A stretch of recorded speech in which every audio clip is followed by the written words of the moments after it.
निर्जला एकादशी, जिसे भीम एकादशी भी कहा जाता है, हिंदू धर्म में अत्यंत पुण्यदायी मानी जाती है। यह वर्ष की सभी 24 एकादशियों में से सर्वश्रेष्ठ मानी जाती है, क्योंकि इसका पालन करने से वर्ष की सभी एकादशियों के व्रत का फल प्राप्त होता है। यह ज्येष्ठ मास के शुक्ल पक्ष की एकादशी को आती है और इसके बिना जल ग्रहण किए उपवास किया जाता है। चलिए निर्जला एकादशी की व्रत कहानी सुनते हैं। महाभारत काल में जब भीमसेन पांडवों में से एक ने देखा कि उनकी माता कुंती, भाई युधिष्ठिर, अर्जुन, नकुल, सहदेव सभी एकादशी का व्रत करते हैं, तो उन्होंने भी इसका पालन करने की इच्छा जताई।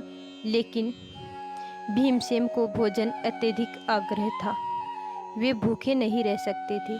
भीमसेन बोले, हे मुनिश्रेष्ठ, मैं एक समय भी भूखा नहीं रह सकता, फिर उपवास करना मेरे लिए बहुत कठिन है। कृपया कोई ऐसा उपाय बताइए जिससे मैं व्रत का पुण्य भी प्राप्त कर लूं और भूखा भी नहीं रहूं। यह सुनकर महर्षि व्यास जी ने कहा, हे भीम, यदि तुम वर्ष भर की सभी एकादशियों का फल चाहते हो और उपवास नहीं कर सकते, तो केवल एक दिन ऐसा कठिन उपवास करो जो वर्ष की सभी एकादशियों के बराबर फल प्रदान करता है, जो निर्जला एकादशी है।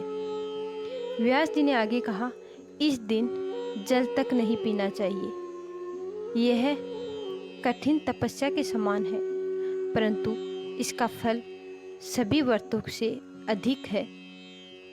इस एक व्रत को करने से वर्ष भर की सभी एकादशियों का पुण्य प्राप्त होता है।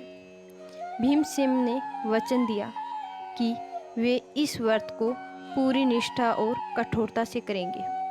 उन्होंने इस दिन जल, फल कुछ भी ग्रहण नहीं किया और रात भर जागरण किया।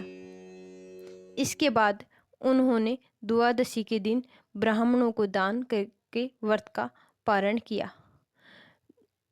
इस व्रत का पुण्य जिस प्रकार भीमसेन को मिला, उसे कहानी सुनने वाले और सुनाने वाले को सबको मिले। जय श्री कृष्णा।